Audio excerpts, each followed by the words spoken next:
శుభాకాంక్షలు.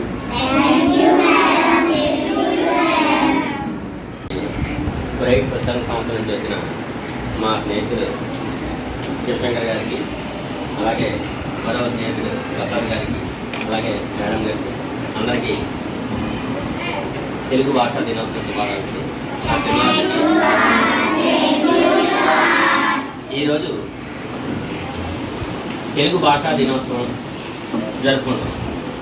అసలు తెలుగు భాషా దినోత్సవం ఈ రోజే ఎందుకు జరుపుకోవాలి అనే దాని గురించి చిన్న విషయం ఆయన గురించి. తల్లిని ఎలా అయితే మనం గుర్తుపెట్టుకుంటామో జన్మనిచ్చిన తల్లిని, అదేవిధంగా మనకి జన్మించిన తర్వాత మనకి మాటలు రావడం ప్రారంభమైన తర్వాత మాట్లాడినటువంటి భాష ఏదైతే ఉందో మన మాతృభాష, దానిని కూడా మనం మర్చిపోకూడదు.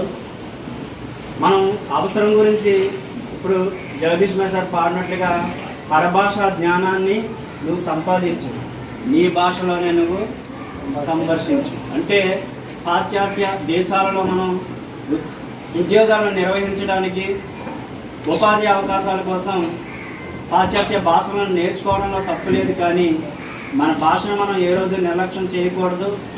ఈరోజు కార్పొరేట్ స్కూల్లోనైనా మరి ఏ ఇతర విద్యా సంస్థల్లోనైనా ఇంగ్లీష్ మాట్లాడితే గొప్ప అనుకుంటారు. ఇంగ్లీష్ మాట్లాడడం గొప్ప ఏమీ కాదు. అది అతి సులభంగా తెలుగు భాష కంటే ఈజీగా మనం నేర్చుకోవచ్చు ఆ భాషని.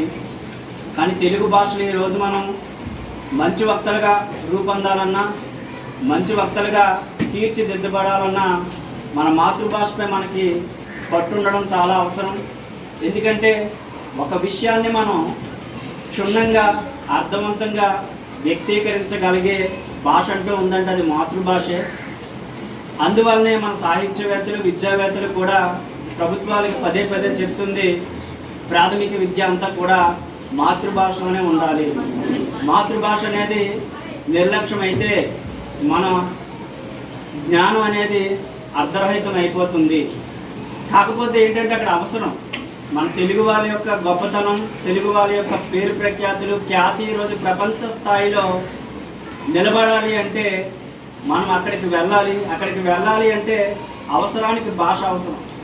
అక్కడ మన స్థాయిని, మన సామర్థ్యాన్ని తెలుగు పాఠశాల ప్రధానోపాధ్యాయులు, మిగిలిన ఉపాధ్యాయులు అందరికీ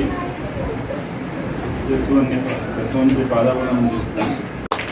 ఎందుకంటే గవర్నమెంట్ స్కూల్లో ప్రతి వాళ్ళు కార్పొరేట్ స్కూల్కి వెళ్ళడానికి ఇచ్చే ప్రాధాన్యత గవర్నమెంట్ స్కూల్కి ఇవ్వట్లేదని, నానుడిని బయటికి తీయాలని వాళ్ళు చేసిన తాపత్రయం చాలు. యాక్చువల్లీ వాళ్ళు నిజంగా దే సాక్రిఫైస్